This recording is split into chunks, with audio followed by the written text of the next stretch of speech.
بسم الله الحمد لله والصلاة والسلام على رسول الله. السلام عليكم ورحمة الله وبركاته. maanta waxaan u soo istaagay in aan ummadda Soomaaliyeed oo muddooyinkan dambe la kala xayirmay oo aanan la hadlin inaan la hadlo ayadoo ay weliba si gaar u taagan tahay qadiyadii badda oo ummadda Soomaaliyeed oo dhan meel kastoo ay joogto muhiimadda weyn u lahayd. waxaan rabaa qadiyadaas si kooban inaan uga hadlo wixii faahfaahin macluumaadkeeda waa meel walba waa laga heli karaa laakiin waxyaabaha aan isleenahay in ay ummaddu la socoto ayaa loo baahan yahay. haddaa xasuusataan horaantii 2017 ummadda intaan soo hor istaagnayaan waxaan ku iri aniga qadiyadda badda haddii aan madaxweyne ahay iyo haddii aanan ahayn iyo haddii aan xil hayo iyo haddii aanan ahaynba waa u taagnaan doonaa waana u taaganahay anoo ballantaas fulinaya. marka maanta waxaan rabaa ummadda Soomaaliyeed inaan la wadaago xaaladda maanta ay ku sugan tahay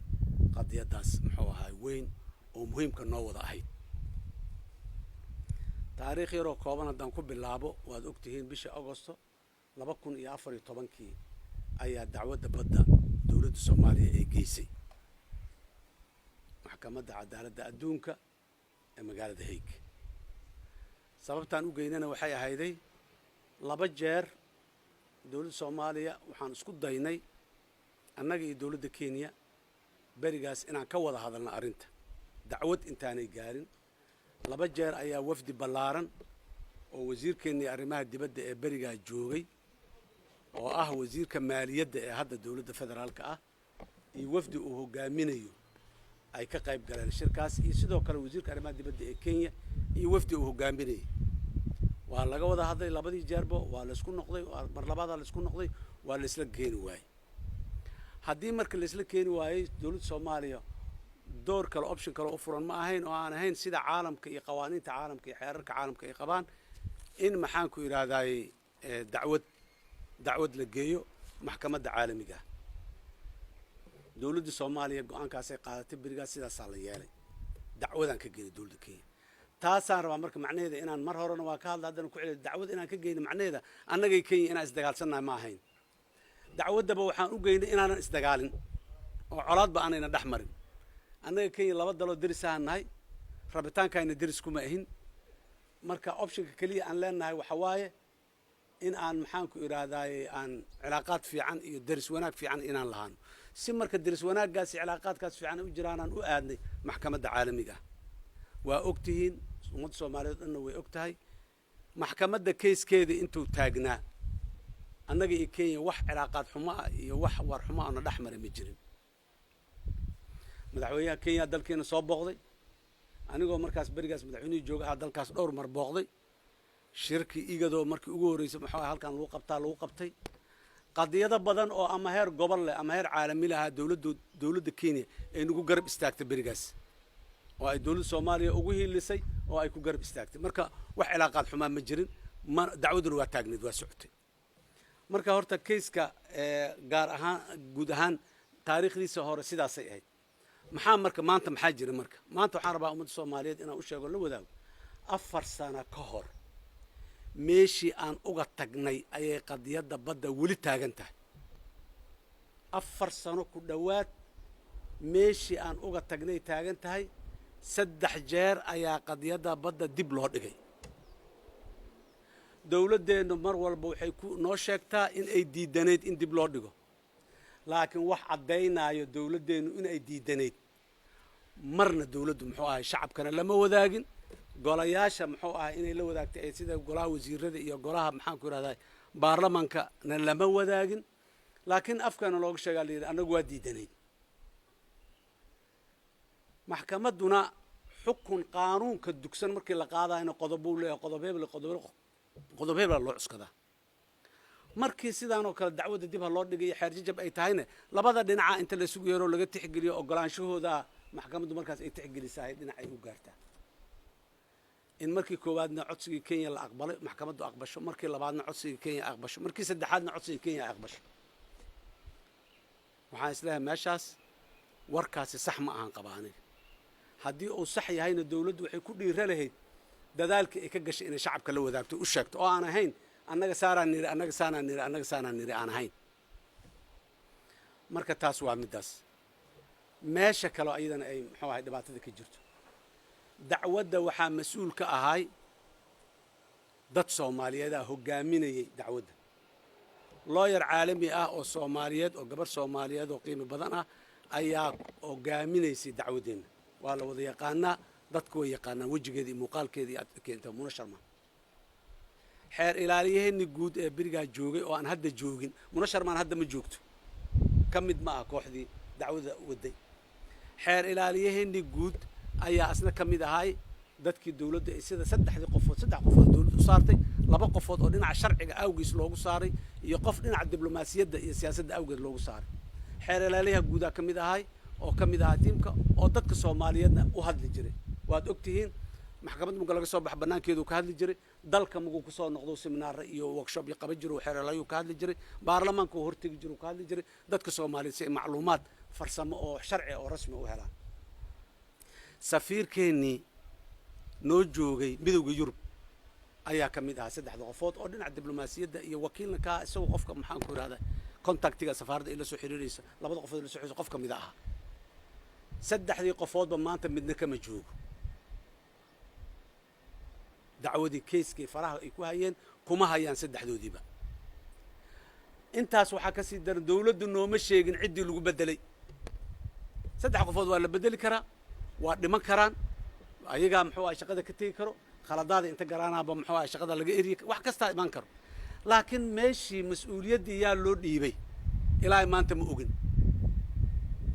looyaradii afartii gaalma isku hartay ajnabiga ahayd bismaa gacanta ku hayso safaaraddeennii Brussels aniga ilaa hadda maba ogiba in safiir loo magacaabay in kale yaa joogo warqad rasmi ah oo annaga madaxweynuhu qorayna saddexda qofoodba ay ku shaqo tageen shaqada ku hayeen xeer ilaaliyaheennii guud waa joogaa ma oga inuu dacwad badeed oo shaqo ku leeyahay booskiisa waaba la joogaa laakiin shaqo ma ku leeyahay war case dacwo markuu jiro waad ogtiin bulshada rayidka tagi jirtay saxaafadda Soomaalida dadka u socdaa tagi jiray baarlamaanka dadka socdaa joojo qurba joogta muxuu ahay dawladda Soomaaliya marti qaadi jirtay inay ka soo qayb galaan oo ay dhageystaan oo ay dadka Soomaaliyeed la wadaagaan wixii meesha ay ku soo arkeen war maanta yaa ka qayb galay yaa og yaa ka warrama once a while marmar waxaan maqnaa ra'iisul wasaare ku-xigeenka oo maxaan ku raahdaa ka hadlaa nin qiimo badan sharaf leh mas'uul ah Soomaaliyeed waay laakiin dacwadaani ra'iisul wasaare ku-xigeen iska male wasiir male maxaan ku iraahdaa madaxweynaha iskala dacwadaan warqad madaxweyne leeyahay lagu geeyay dacwada dadka wakiilka ka ah warqad madaxweyne leeyahay lagu magacaabay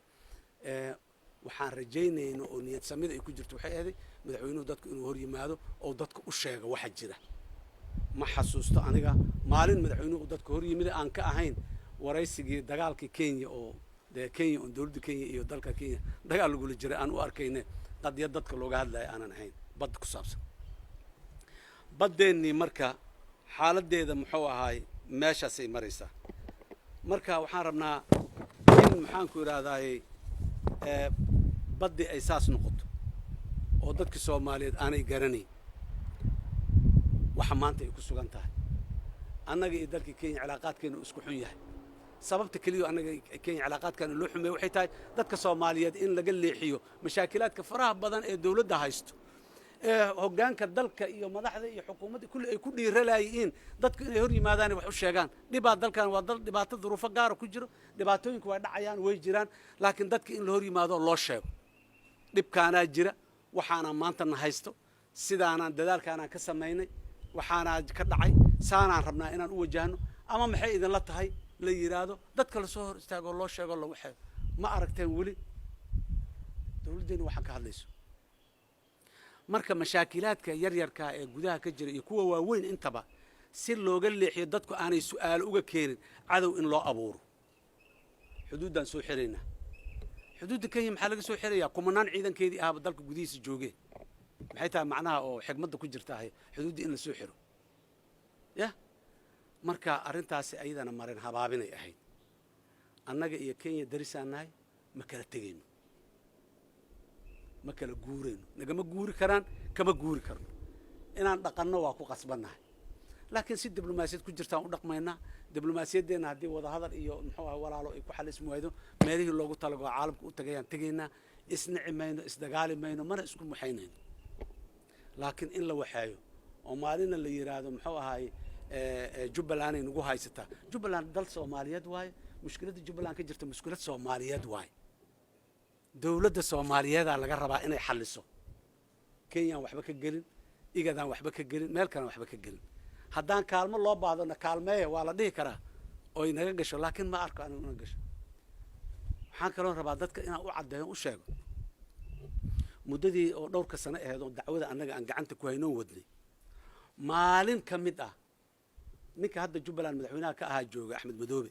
maalin ka mid ah qadiyadda badda kama u hadlin maalin ka mid ah xataa inta noo yimid qadiyadda badda maasaan la yeelay maasaan la dhahayo weligiisna ma dhihin kama hadlin soo ma qaadin qadiyadaas qadiyad oo national inay tahay waa la wada ogaay reer jubbaland waa ku qanacsanaayeen dadka dawladda Kenya waa ku qanacsaneed ma garanayo aniga hadda mana ogi meel ay jubbaland xataa cadaadis ku saartay kula hadashay marka waxaan rabnaa wuxuu magacyada ay leeyihiin in loo bixiyo in 4 sano ka bacdi maanta la yiraahdo sanada dib loo dhigay dacwadii bila maaha bari maaha corona soo haray corona in uu iska noqdo muxuu ahaay wixii maxaa la dhihi jiray islaan saas aleela shabis ku halata ma eed wixii la dhihi jiray raalli iga aadan gabdhahay waxa waaye wax walba oo jira corona waa in la yiraahdo qofkii shil ku dhintay corona dilay kii maxaan ku iraadaayo wadnuhu istaaga corona dilay siyaasadda inta corona saan yeelay war waxaasi waxa waaye ay way ka bariyo waay waxaas macquul maaha corona jiro mid kala jiro shabaab shalana haystay on 10 sano ka badan la noolnahay corona hana shalow yimid birina waa baxa corona maxaa ka qosay bilaa soo socdo nala jooga ilaahina lama joojiyo bila iyo maxaan ku iraadaa isbuuci sanada ilaahina lama joojiyo biroobo isbuuci hore isbuuc dambana uu dhamaa doona wa ku adduunyadii waa cusub u bariyay horaa loo dhaqaaqay corona hoo jira la shaqeysto waa la shiraa ma ogi dawladayna haday shirka iska dhaafta ayadu aanay shirin ma garanayo laakiin waxaan ogahay caalamku waa socdaa waa nool yahay waa la shirowha jimcida qurmaa ka dhaxaysa waa shirtaa adaa caalamka dhan waa shiraan madasha xisbiyada ugu dambeysay arkayseen waa shirtaa isbuuci maalin shirtaa ayadoo dalka dibadiisa kale 6 gudoomiye xisbi 6 xisbi madaxda ka ah hal gudoomiye xisbiya dalka 2 gudoomiye xisbi ma istaghfar 2 gudoomiye xisbiya dalka gudihiisa ka joogto hal xamar jooga iyo hal garoowe jooga afarta kale dibaday jiraan waana la shiraa maalin kasta waa la isku yimaada maxkamadda caalamiga technology ay ku shirto hadalay ahayd awalba maxkamadda waa la hadlay dooday ahayd dood ay ku shirto ma qabto aqli hadal meel ay ku hadasho ku gudbis ma qabto awooddaas ma laha technology-gaas ma qabto waxaas in la yiraahdo waxaan u haystaa aniga macquul maaha maxkamadda caalamigaana ma tixgelinaysa hal dhinac le ma tixgeliso shalay haddii Kenya ay ku doodo looyaradii aan faayar garayno shaqada ka erinay looyaro cusub inaan qaadanahay waqti ay nooga baahan tahay qadiyada inaan fahamsiinana waqti ay nooga baahan tahay oo laga aqbalay maanta haddana corona jiro corona caalamka dhan uu ku jira Kenya u gaarmaa Soomaaliya u gaarmaa caalamka dhan uu ku jira marka cudurdaar fiican ma ahan qaba aniga waa marmarsiyo yar dawladeennuna ay qayb ka tahan qaba haddaanay qayb ka ahayn ummadda Soomaaliyeed meel kasta ay joogto marka waa wax arintaas oo dhan cudurdaar fiican uma aha sideedaba corona shalow yimiday ma dheerayn laakiin 4 sano qadiyada inay meesheedii taagan tahay waxba aanay ku darsoomin maxkamadda dacwadan ma qaadi kartaa laga mid waa qaadi kartaa haliyada keiska la president in marka la ko dawladdu dib u dhigistii ka horeysay waxay noo sheegtay maxkamaddu inay tiri dib looma dhigi karo dacwadda documentina iyo maxaa wax kale laguma soo kordhi karo filekeeda in loo yiri horaan loo sheegay maanta haddana dacwadii dib loo dhigay oo maxkamadii tiri marka alif wala wuxuu leeyahay wax ma leh dawladdu ha kala deyso alifka ama waxa u yeesho ama wax la'aan ha ka dhigto 4 sano inay ummadda Soomaaliyeed meesheedii taagnaato macquul maaha marka qadiyadeeda badda marna gorgortan ma gasho haddii gorgortan ma gasho yani haddii aan Kenya walaalaheen aan ku qanci karno annaga horaan isugu dayno waa ku qanci weyna war meesha aan sharciga xaq aan u leenahay oo leenkeena xadkeenu waa meeshaas ee raalli ahaada aan marsiino waa ku qanci waayeen waa diideen haddii dawladdan ay ku qanci karto kenya inooga keeni karto maaringaaba maxaaba kaloon rabnaaba laakiin wax kaloo laga hadli karaana garanay kenya in lagu qanciyo war annaga qadkeenna intuu maraa raalli ahaada xagga ma maree waxa fiicanay ahaa lahayd dacwadna ma dhici lahayn maxkamadna ma tegi lahayn haddii dawladdu intaas ay samayn karto waa fiican tahay waan uga mahad celinaa waxaa kaloo rabaa ummadda soomaaliyeed inaan u sheego dawladdu markii cadaadis uu ku yimiday